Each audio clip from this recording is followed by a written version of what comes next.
Hey, I'm Jamey from Stillmeyer Games, and today I'm going to talk about my favorite mechanism in a two-player Euro game called Beer and Bread. You can see some photos here of what my game looks like. Here are some cards in hand. They're multi-use cards, and over here you can see what part of the board looks like with the board populated with different resources. You play over the course of, I believe it was 6 seasons, it might be 7 or 8, and different seasons involve you populating the board in different ways with different amounts of resources. And on some seasons, you are choosing a card, playing it, and then passing your hand. Other seasons, you are just keeping that hand for the entire season. All neat mechanisms. My favorite mechanism, though, has to do with resource capacity. And capacity is a mechanism in games that I usually don't love. I don't, unless there's a really strong reason for it.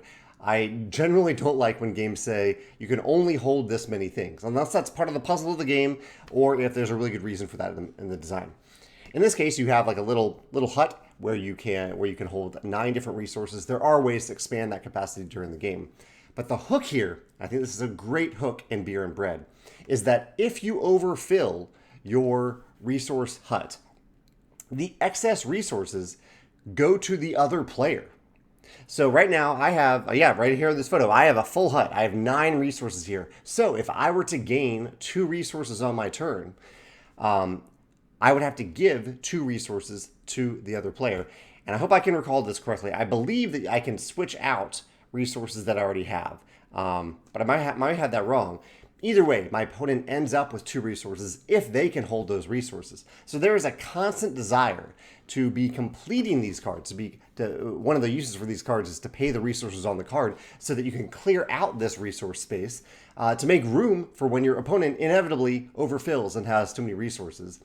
And also adds to the puzzle. For you, you are trying not to run into that scenario where you have to pass resources to your opponent, and yet it feels really good when the opponent overfills their resources and passes some to you. And when you do it, it doesn't feel great. There's definitely you're trying to work around that, not have that happen. But it also has a slight feeling of positive player interaction, where you are giving something to the other player in a dueling game, which doesn't always happen in a dueling game. You're giving something to them.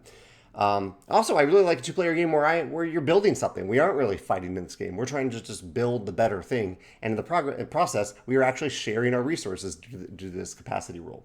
So I think that's a really clever twist to capacity, that if you overflow, those resources go to another player. And I don't know if it would work in a multiplayer game, but in a 2-player game, it worked really well. I really like that aspect of Beer and Bread. Let me know your thoughts on the game. If you play Beer and Bread, what your favorite mechanism is, or if you can think of another capacity mechanism where another player gets the overflow, they get the excess resources. Thanks.